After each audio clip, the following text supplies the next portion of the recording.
Sekarang kalau mau menikah, bagaimana caranya kalau orang tidak pacaran? Ada rahasianya. Ada 3 poin besar di dalam hukum fikih kita. Tanpa pacaran bisa nikah, bisa tahu siapa dia. Nggak perlu saya buka jilbabnya, lihat rambutnya.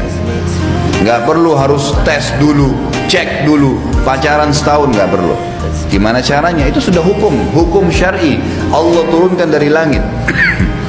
Ada 3 hal yang mendasar. Yang pertama, melihat sesuatu yang menarik dari calon pasangan kita, dan tolok ukurnya wajah dan telapak tangan saja.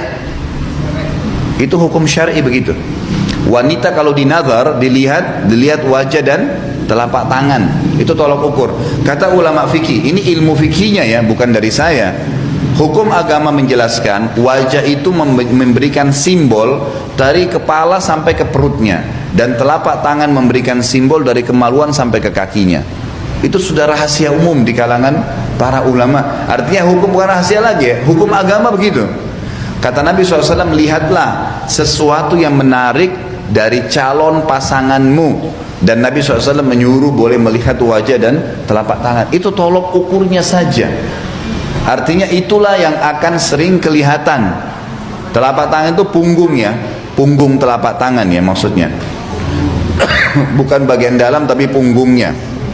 Umumnya seperti itu. Maka yang dilihat 2 hal ini. Tentu ini relatif. Jadi ibu boleh melihat bagian wajah si laki-laki tadi. Oh, saya suka melihat alisnya, matanya, hidungnya. Itu bebas dalam hukum syar'i. Tapi sebatas wajah. Telapak tangan, oh iya sudah selesai. Seperti itu tolok ukurnya. Artinya sebagai simbolik badan ya. Yang kedua, mengenali keluarganya. Mengenali keluarga ini caranya adalah keluarga ayah dia itu akan mewariskan fisik, akan mewariskan fisik kepada anak keturunan kita nanti. Keluarga ayah ya. Jadi kalau keluarga ayah itu tinggi besar badannya, keluarga ayah dia akan begitu keturunan kita. Jadi saya bicara masalah global. Ini hukum syar'i begitu. Dan ini sudah dipraktekin. Ini bukan karangan dari saya, gitu kan. Ini sebuah hukum. Kemudian keluarganya itu diambil daripada hadis Bukhari. Ini kasus terjadi. Ada sahabat kulitnya putih, laki-laki, istrinya putih. Menikah, begitu hamil, melahirkan istrinya, anaknya kulitnya hitam. Hitam kelam anaknya. Hitam kayak orang Afrika. Kata si suami spontan, kamu selingkuh. Hadis sahih ini. Kamu pasti selingkuh. Gak mungkin, saya putih ini, kamu putih kok anaknya bisa begini.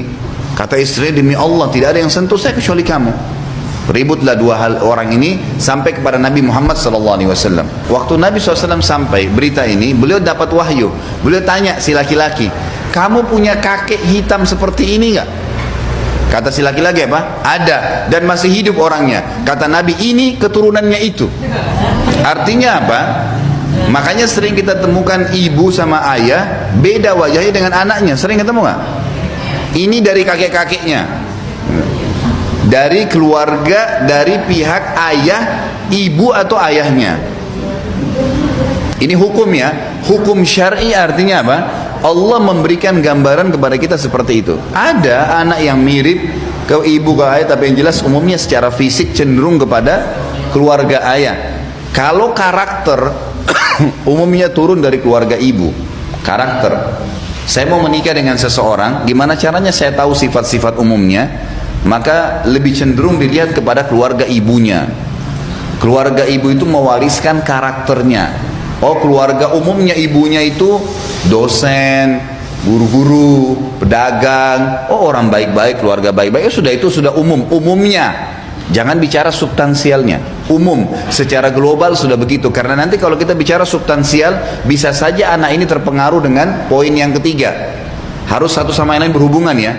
Melihat fisik, mengenali keluarga, dan yang ketiga adalah mengenali lingkungannya. Lingkungan, dia kuliah di mana, dia kerja di mana. Biasanya kalau bahasa, bolehkah bertanya? Boleh. Hobi kamu apa? Kalau weekend kamu kemana? Oh, saya biasanya ke karaoke, saya biasa ke bar, saya biasa kumpul sama teman saya ke pantai, saya hobi naik gunung, saya ini. Dari situ sudah bisa ditangkap. Oh iya, lingkungannya. Oh, saya kalau weekend saya taklim, pengajian di sana. Kalau azan saya sholat di sini, kan gitu.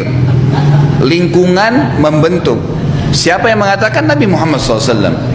Ingat, ini majelis ilmu, taklim agama, bukan karangan saya. Kata Nabi SAW, al-mar'u ala dini khalili. Seseorang sesuai dengan agama temannya. Di mana lingkungannya dia. Boleh sebelum menikah kita tanya, kamu pekerjaannya di mana? Kamu di bidang apa?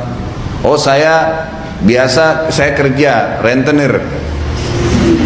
Misal, siapa kamu kerjanya apa? Oh, saya pemilik hotel. Hotelnya di sana terkenal, tempat itu suka banyak berzinahan. Udah bisa jadi tolok ukur. Ini sebuah hal yang mesti difahamin ya. Ini masih awal, kita bicara di awal bab nikah, masalah bagaimana memilih pasangan.